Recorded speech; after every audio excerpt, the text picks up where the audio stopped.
This morning's topic, you're going to really enjoy. It's a fascinating topic that I think you'll get a lot out of, and I know the Friday morning members were all really thrilled about it.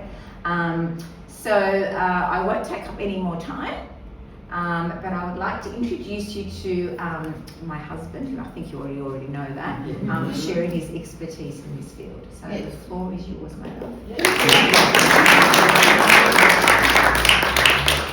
Hello everybody. Hello. It's nice to be back with you again, and thank you, Mari, for the invitation, like I have a choice. You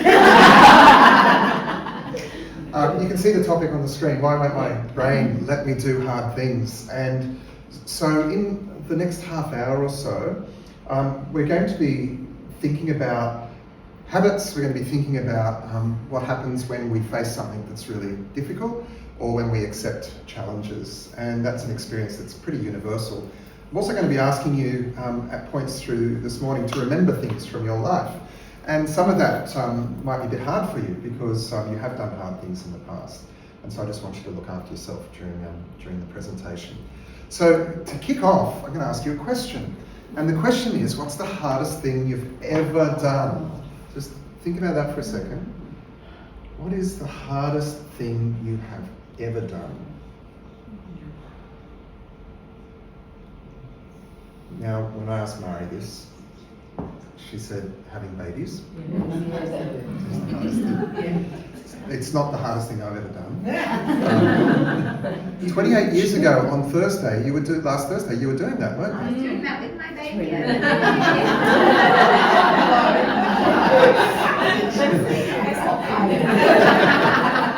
And Mari said that was really hard. And then there was the 28 hard years after that as well. That was just bliss, mate. But if you think about it, we've all done really, really hard things. And some of the things that came to mind for you might have been saying goodbye to someone that you loved. Grief is one of the hardest experiences that humans can go through. Or it might have been a big change in your life. You may have travelled to Australia from another country, for example. Or you may have left a job that you loved. But we've all done really, really hard things. We've also had great achievements as well, and some of those have been tough as well. So, second question, a little bit different to the first. What's the hardest thing that you've chosen to do?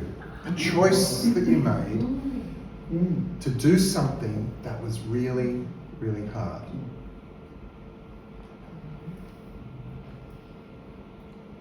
Now, Mari warned me that if I give you a moment to speak to each other, it's probably going to take up the whole half hour. I said they're a chatty group. So, just with the people you're sitting with, just if you can, name one really hard thing that you've chosen to do. It could be something in your career, in your family, something really hard that you made a choice about, and just tell the person that you're sitting with.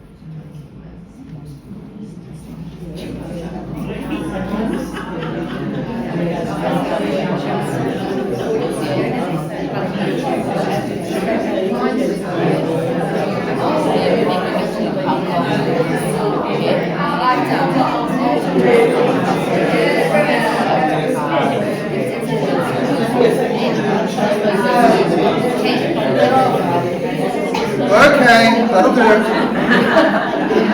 Bring it in. So when I asked Mari this when we were preparing for today, and she said that finishing up working with Weight Watchers and building a business for you was one of the hardest things that she's chosen to do. Rewarding, but really, really hard. For me, I said it's every weekday morning when I have to leave Mari and go to work. You just made that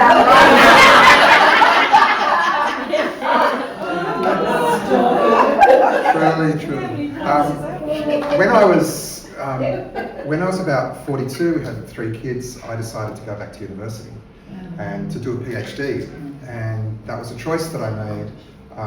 And it was 6.5 very, very hard years of learning, but I chose to do it. And so you've all chosen to do things that are hard. And as we head into thinking about this stuff this morning, the really great place we're starting from is that you can already do it, and you already have done it, and you have gotten to this point in your life.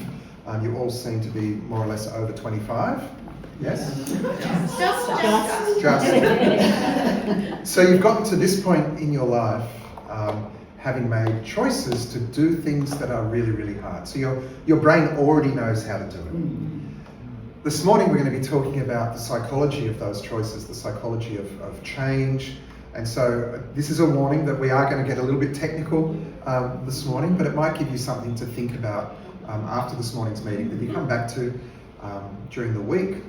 But it is about how your brain responds when you ask it to do something hard. So here's the news. Your brain is really old. No offense. But even a newborn baby's brain is really, really old, because the evolutionary development of our brain has taken hundreds of thousands of years to develop. And that development is what sets human beings, Homo sapiens, apart from all the other animals on the planet, is that our brains developed in such a way that it made us the most successful creatures on the planet. And that's pretty incredible, because when our brains were being developed, the world was very different to the way it is now. And 150,000 years ago, when Homo sapiens started to appear, the type of ancient human that could make decisions, that could predict the future, that could be creative, like these are the things that set us apart from other animals. The brain that developed back then is still very much like the brain that we're carrying around in our heads today.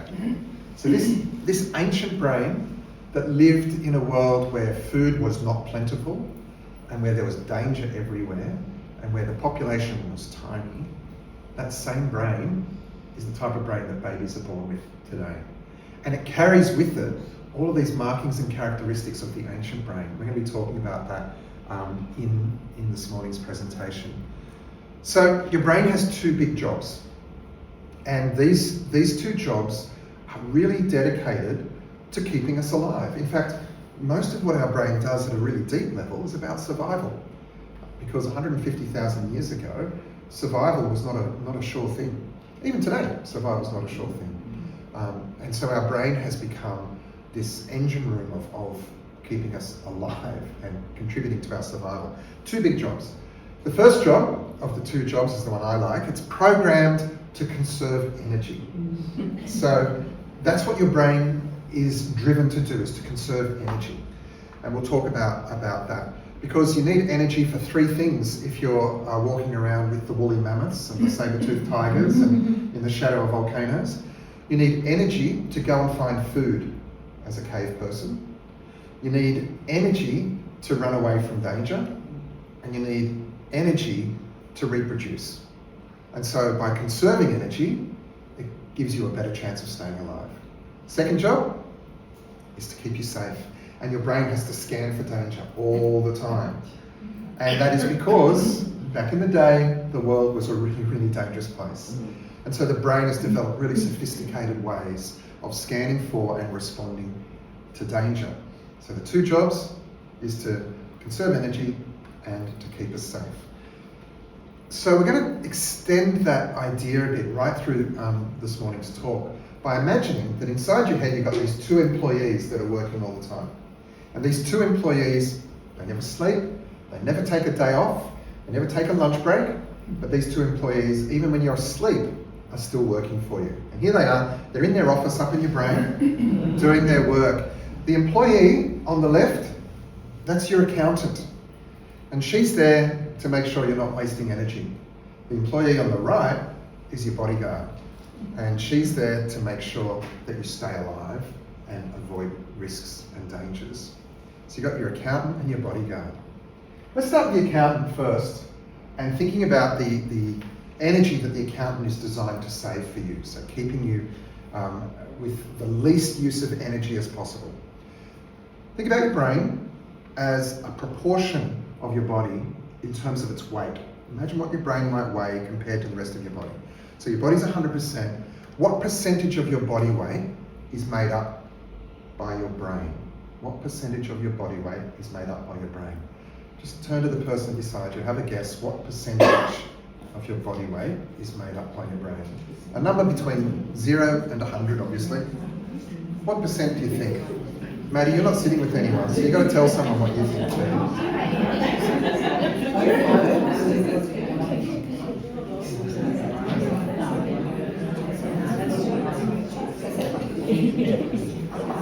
You're taking this very seriously. I feel like I'm at a scientist's convention. Okay. Mrs. Bentley, what percentage would you say? Oh, we'll discuss it between 10%. About 10%? Who thinks more than 10%? Up the back, what do you think? Carla, what do you think? Yeah, well, I've heard that they say your head is like one of the heaviest part of your body. Okay, so more than 10%. Yeah. Did you put a number on it? Yeah, okay, I'm going to go 40. 40%, right. I've got a really big brain. That explains it. That explains it. Maddie, what did you guess? Like 3 or 4%. Ah. 2%.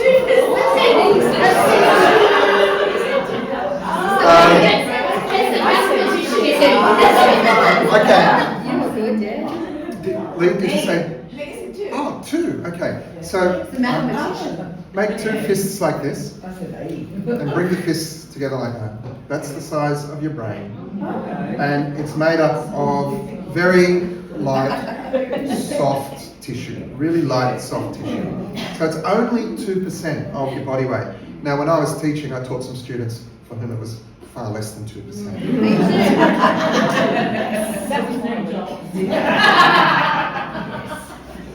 2%, that's not much, is it? Not much. Okay, so that 2% of your body, how much of your body's energy does it use? What percentage of your body's energy does that 2% of grey matter use? Tell the person you're sitting with, what percentage of your energy goes into keeping that 2% running?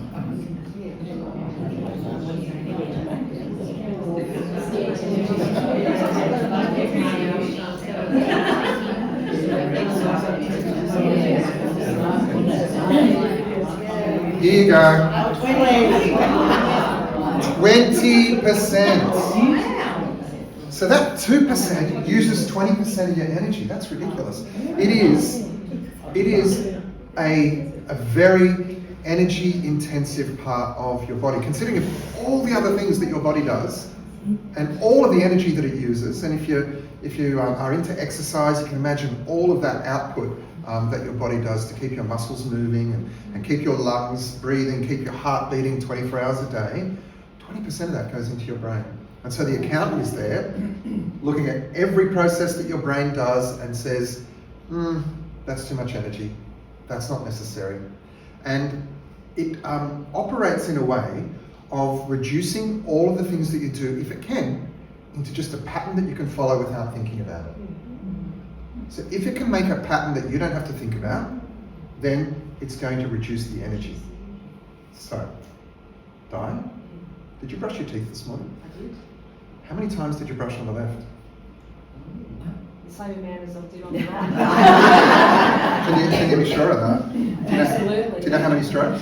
I don't know how many strokes, but it's always the same. Because I follow the same pattern every time I brush my teeth. So how do you know when to stop? When I finish the pattern. How do you know you finished the pattern if you don't know how many strokes you did? Because I do it every day, twice a day for over 6 years. Yeah. So I don't remember how many strokes I did left and right. Who remembers using their left indicator to turn into the Harrington Park parking area this morning? You do remember using your left indicator? No, did it. Okay. All right. There's a whole lot of stuff that we do every single day that's just a pattern. It's like a computer game, and your brain just follows this pattern of the computer game over and over and over again, and you don't really need to think about it. Because these programs, your accountant says, very efficient. We're just going to follow that pattern.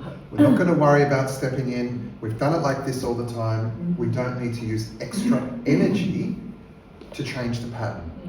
Now, some of those patterns are really, really healthy. And some of those patterns aren't healthy, and we don't even think about it. Because our brain says, let's not think about it. Let's just reduce the energy that we need to use. And we look at some things and think, whoa, that's just too much. So I don't know if you play games on your phone, but sometimes you get an ad for a new game.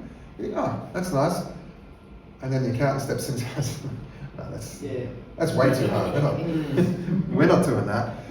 That's because our brain wants to keep the energy as simple as possible.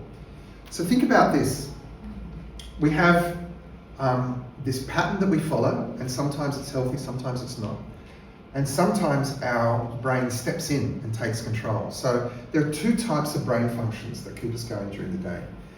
One of them, which is very active, is called the executive function of our brain.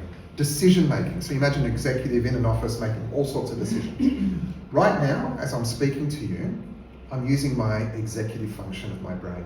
I'm deciding what sentences to put together, I'm deciding which part of the room to look at, I'm thinking about what's coming up next in my talk. I can't do this by just following a program. I'm using my executive function. But a lot of the time, I'm using my automatic function. So my job's in Parramatta. I drive to Parramatta from here every single day. It takes me about an hour and 15 minutes. And I am in the car a lot. And I use that time to make a whole lot of phone calls. So I'm making these phone hands-free. Glad to hear that. I'm making all of these phone calls, and they're work calls, so really interesting conversations, decision-making, whatever. I'm using all my executive function. And I pull into my car spot in Parramatta, and sometimes I can't even remember driving there. Sometimes. Because the accountant in my brain has said, we'll look after the driving. Don't you worry, we'll look after the driving. And the executive function is doing all the phone calls.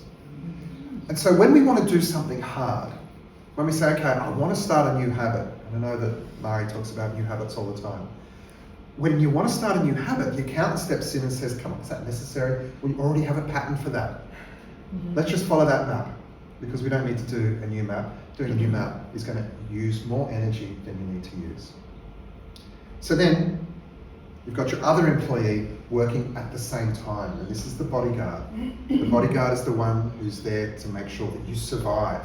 Now, back in the day, that was a really, really important job. Like, if you're getting attacked by a saber-toothed tiger, you need the bodyguard to step in and look after things. I hope this has never happened to you, but it may have, where you're just going along your business and there's a pedestrian crossing and you're in your own world and you step off the curb and a car blares its horn and there's a screech of tires. That's dangerous, right? You can get hit. The things that happen in your body at that moment are the same things that have been happening in the human body for 150, 200,000 years to keep us safe. So here's what happens. Your heart rate goes up. You can feel it pounding in your chest. All of the blood that's pumping goes not to your hands and feet, but up into the middle of your body, into your head, to keep your blood circulating. Your hands go cold. Your feet go cold. Your pupils dilate really, really huge, and you get this massive shock. That's because adrenaline has dropped into your bloodstream, and all of those things that happen in your body, you have no control over. But it's to get you ready for trauma. Because if you're actually hit by the car, to keep you alive, the blood needs to be around your heart and lungs. Your pupils need to dilate to take in information about the danger and what I need to do. Even your ears get better when adrenaline hits them in an emergency. And this has been something that's developed in our brains for hundreds of thousands of years to keep us safe. That's the bodyguard. However, those dangers aren't as apparent in our life as they used to be when we were being chased by animals. The bodyguard is still on the lookout for any signals that there could be danger. Now, real danger, of course, like stepping off the curb in traffic. That's real danger. But the bodyguard also looks for other things that may not be as dangerous and responds the same way. So if there's a risk that you're about to take, the bodyguard might say, I think that could be quite serious. We may not want to do that. Even if we're going to do something that we know might be uncomfortable, the bodyguard still steps in and says, well, discomfort is just a couple of steps away from danger, so we don't want to do that. Fear of failure can be when the bodyguard says we're not doing that. Just the anticipation of that, or of embarrassment. Now, we've all experienced embarrassment, but think about this. What happens to your body when you're embarrassed? Is it similar to what happens to your body when you step off the curb into traffic? The blood rushes to your chest and your face, you go red, your heart rate goes up, your pupils dilate. It's exactly the same thing. So the bodyguard is treating embarrassment and the fear of failure the same as it treats real danger to your health and safety. That's incredible. If we feel ashamed, those same reactions take over. If we're worried about something, if we're anxious about something, even if we think someone else is going to judge us, the bodyguard steps in and says it's best if we just don't go there at all. Just shut that down. And so, these two employees are in your brain right now. They were the ones who had to get out of the way so you could come to Flourish this morning, because not coming is much easier. Staying home is much easier than coming. And the accountant would have said, we need to conserve your energy. And the bodyguard would have said, what happens if you go away yourself and it's embarrassing, for example. So these two employees, we have to manage them actively. We have to actually take steps to convince our employees that it's going to be okay to do something different. And that brings us to the second part of what we're going to talk about this morning, and that is a psychological theory which is called schema theory. But the easy way to think about it is that we have these maps in our head, and we've been building these maps over our whole life. These maps explain how the world works to us. And you all have very different maps. And these maps that we've been building are the stories that we tell ourselves about our past experience. Because all of our way of seeing the world is really just the stories we tell ourselves. And they're semi-fictional. This is not like an encyclopedia of the world that you carry in your head. It's the story you've told yourself for the last 30, 40, 50, 60 years. And those stories that we tell ourselves become the way we anticipate the world's going to work in the future. You know, when you see those ads on TV for financial products and they say the best predictor of future performance is past performance, it applies to us as well. The stories that we've told ourselves in the past determine what we predict will happen in the future. And it's the accountant and it's the bodyguard that are doing the predicting. So if these stories are semi-fictional, then we can write new ones. What we are focusing on becomes what we predict the future will be like. So your bodyguard and your accountant are there, and they're looking through your mental maps in this folder that they have of what happened last time we tried this. How did that feel? What did we focus on? In the past, if you've had experiences of doing hard things, you could tell yourself a story about doing hard things that's really negative. You could tell yourself that it was uncomfortable, that you were bad at it, that it wasn't successful, that people judged you. Or you can tell yourself a very different story about the same experience, and that is, I was really courageous. I had small victories. Things went well. People around me gave me encouragement. Whatever story we've told ourselves will determine what we predict will happen next time. And so our maps can hold us back because of the stories that we've told ourselves over our whole lives. And I'm sure that you've heard Mari say this to you before. Whether you believe you can or whether you believe you can't, you're probably right.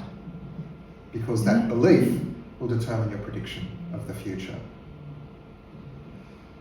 Now, beliefs are funny things as well, because we don't just choose to believe something. What we notice and pay attention to is what shapes those beliefs. And we're noticing and paying attention to behaviours. So, instead of I've tried this before and it worked. Shift the story. I tried this before and it felt good. I tried this before and I had little successes. So, time to write new mental maps. How do we do that? We need to get our accountant and our bodyguard under control and give them a realistic job to do, because we're not being chased by saber-toothed tigers. So, if our beliefs are able to be changed, they have to be changed by behaviour, not by willpower. Because willpower is not going to change anything, really. We behave first, we pay attention, and then our beliefs change. That's why, as Maria said to you many times, repeating a habit multiple times is necessary. The behaviour leads to the belief. The belief doesn't come first.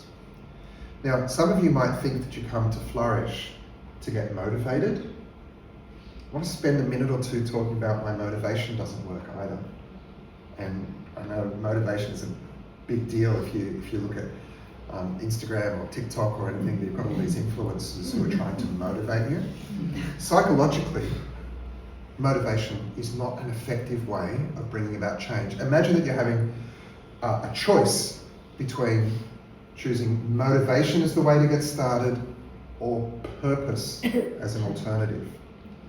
Motivation versus purpose is worth thinking about, because motivation is about willpower.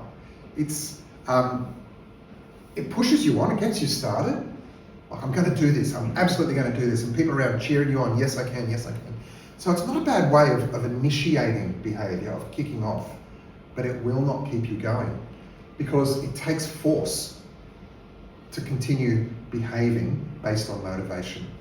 It takes willpower, and the conditions have to be just right for motivation to work. If the conditions aren't right, motivation falls away. Imagine this, that you say to yourself, I'm going to do my tax return when I feel like it. When the conditions are just right and I'm in just the right mood for doing my tax, that's when I'm going to do my tax. Motivation only really works when the conditions suit us. And it takes a huge amount of energy. So what's the accountant going to say? The accountant's going to say, all right, we gave that a go, but you are wasting far too much energy on that. And so the alternative is purpose. And if you've been with Flourish since the very first meeting, you'll know about purpose. Psychologically, purpose works far better than motivation to behave differently, to start new habits, to persist and stick at it even when things are difficult, because purpose pulls you forward. It's based on a real hope, because you have imagined a future for yourself, or a future state, or a future behaviour, or a future outcome that you value. Motivation isn't about what you value, it's about the here and now, and that fades away. But purpose is about what you value and what you want in the future. And because it's based on hope and is future focused, it's something that you can sustain because you can revisit it, and it gives you flexibility. Motivation doesn't give you flexibility. The first time something goes wrong and all you're relying on is motivation, your accountant says, see, I told you so, and your bodyguard says, that's really risky, just stop. You failed. Whereas purpose draws you forward, even when things aren't going to plan. And that's a big, big difference. So any steps you take week by week to revisit your purpose, I know some of you do journaling, for example, revisiting your purpose and writing about your purpose and keeping that the thing that you are paying attention to means that you'll sustain that effort. So here are 4 tips to finish up. We want to change these mental maps, and we want to do it in ways that the accountant and the bodyguard are going to be okay with, because they will shut you down if you try to do this in a way that doesn't work. And these are really simple. Make the good things easy. Remove all of the friction from the new habits that you want to create. I went to the gym this morning at 6:30, but last night I went to a friend's place. We drank some wine, we ate some pizza, and I didn't want to go to the gym this morning. But when I got home last night, I put out my gym clothes, put my shoes there, got my water bottle ready, got my gym towel ready, and laid it all out. I know I'm a bit obsessive. Murray thinks I'm a bit obsessive. Says, you're not preparing for surgery. But I made it easy for myself when I got up this morning to not think about, and it's become a pattern now, so the accountant is okay with that, because this is the routine, that's what we do. But I make the good things easy. The second thing is, make the good things small. Make the good things small. They don't need to be big. No one here is going to be trialling for the next Olympic Games, I don't think. Please correct me if I'm wrong, because that would be awesome. No one? Okay, just checking. Make the good things small. If you drink tea, for example, and you put the kettle on, it takes what, 4 minutes, 5 minutes for the kettle to boil. What do you do during that 4 or 5 minutes? Maybe there's something small you can do that time that becomes a habit, and the accountant says, yeah, that's fine, that's now our program. And the bodyguard says, there's no risk here. Or you go to the letterbox every day, just keep walking another 5 minutes, turn around, come back. Make the good things small. Tip 3, and this is about purpose versus motivation. Forgive yourself when things don't go to plan, and then get back to it. Because what you're trying to do is convince the accountant that this is the way we do things now. And so if you have a slip up once, the bodyguard's going to say, see, that's not worth it. So you get back to it until you convince the accountant this is the way we do things now. And in order to get there, you have to forgive yourself, because you don't want that feeling of shame coming into it, or the bodyguard will shut you down. And the 4th one is to focus on the little wins, because this will help us to predict what the future is going to be like. So if you've had 3 great weeks, well, what made them great? Have you written them down somewhere? Have you told someone who cares about you so that they know that you can celebrate the little wins? Because the stuff we pay attention to becomes our map. And if all we focus on is the negative, that becomes our map. That's the story we tell ourselves. But when we focus on the little wins, that becomes the new map. And that's the one that the accountant says, yeah, go ahead. That's the way you do things now. There's no risk there. And so our mental maps are going to determine the degree to which we're successful, because we are the people who create those maps, and we're the ones who make those conditions possible to go and achieve our purpose. So the truth is, your brain will let you do hard things. You've just got to create new maps in order to do it. Thank you.